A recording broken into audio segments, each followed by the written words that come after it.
విశాఖలో ఈ నెల 28 నుంచి మార్చి 1 వరకు 2 రోజుల పాటు తెలుగు సెలబ్రిటీ క్రికెట్ లీగ్ జరగనున్నట్లు భీమిలి ఎమ్మెల్యే గంటా శ్రీనివాసరావు తెలిపారు.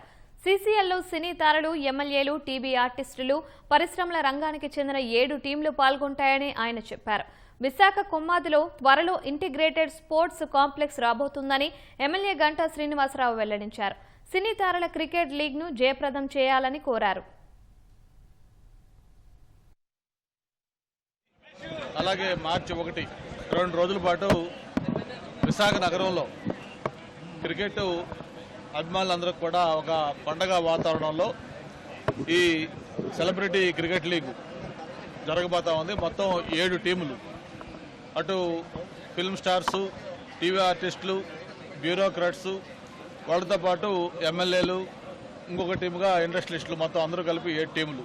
National level, international level matches ఇక్కడ మనకి వైజాగ్ వేదికగా జరిగాయి. అటువంటి చక్కటి ఇన్ఫ్రాస్ట్రక్చర్ కూడా స్టేడియం మనకుంది. మరి అంతేకాదు, ప్రభుత్వం కూడా క్రీడాకారులకి ఎలాంటి ప్రోత్సహిస్తూ మనం చూస్తూ ఉన్నాం. ఇట్లా ఎవరైతే క్రీడల్లో మంచి ఫలితాలు సాధిస్తారో వాళ్ళకి ప్రభుత్వం ప్రోత్సహిస్తూ ఉంది. అందుకే భవిష్యత్తులో ఈ క్రీడా కేంద్రంగా ఆంధ్రప్రదేశ్ కాబోతా ఉంది.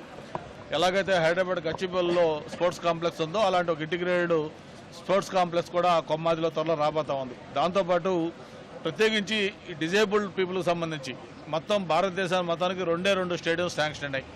ఒకటి నార్త్ ఇండియాలో, రెండోది సౌత్ ఇండియా. అయితే సౌత్ ఇండియా మొత్తానికి కూడా విశాఖపట్నానికి, దట్టు అది భీమిలి కాన్స్టిట్యున్సీలో, అది త్వరలోనే అది కూడా రాబోతా ఉంది.